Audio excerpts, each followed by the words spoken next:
America से समझौते पर ईरान में बवाल हो गया है।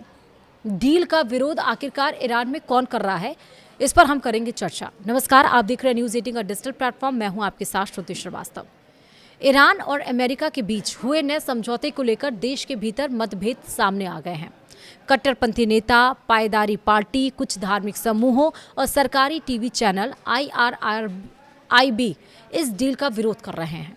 वहीं राष्ट्रपति मसूद पेज़ेश्कियान और मोहम्मद बाघेर गालिबाफ ने वार्ता प्रक्रिया का समर्थन किया है।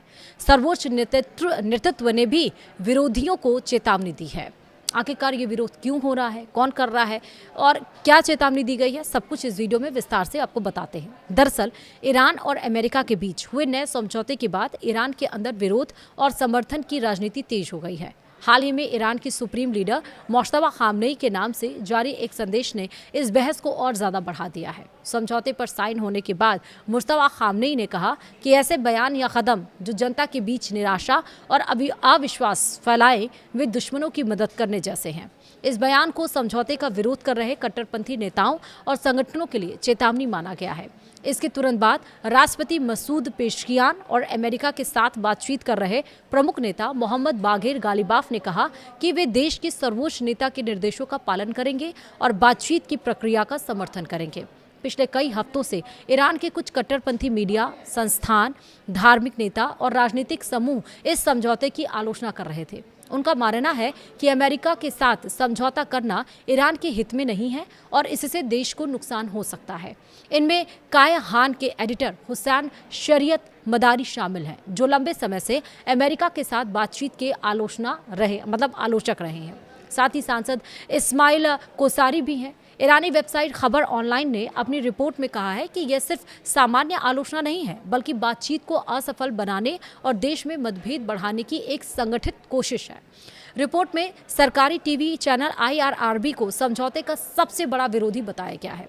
रिपोर्ट के अनुसार IRIB पर कई मौलवियों ने अमेरिका से बातचीत के खिलाफ बयान दिए।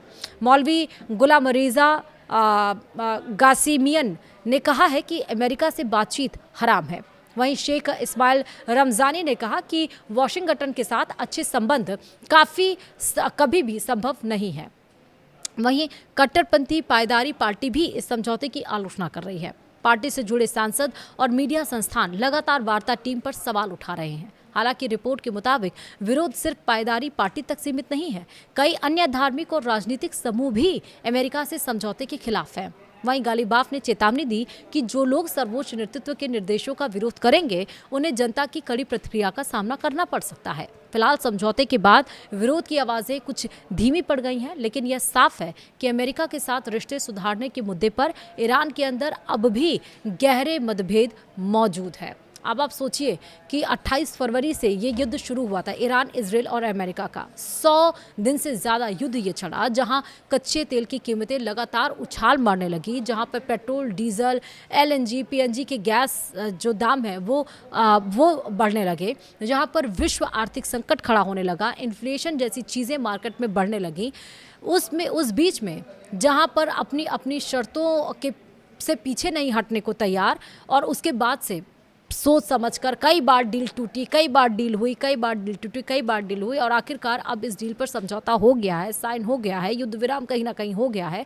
उस बीच में ईरान में अब बगावती सुर यहाँ पर खड़े हो रहे हैं और उसको समझाने की कोशिश यहाँ पर सरकार की तरफ से की जा रही है। लेकिन जब सरकार की समझाने की कोशिश के बाद भी ईरानी लोग नहीं मान रहे हैं, उसके बाद उन्हें चेतावनी दी गई है, क्योंकि अब ईरान भी चाहता है कि उसकी शर्तों के साथ जो डील हुई है उस डील पर कायम रहे। अमेरिका भी ये चाहता है, जो कंट्रोल करना चाहता था ईरान को, कि जिस मकसद से उसने युद्ध छेड़ा था वो मकसद तो पूरा नहीं हो पाया, लेकिन वो चाहता है कि अब युद्ध ये ख़त्म हो, ये युद्ध यहाँ पर सिमटे। लेकिन जो बगावत के सुर अब यहाँ पर ईरान में खड़े हुए हैं, क्या वो नई मुसीबत ईरान के लिए पैदा कर रहे हैं?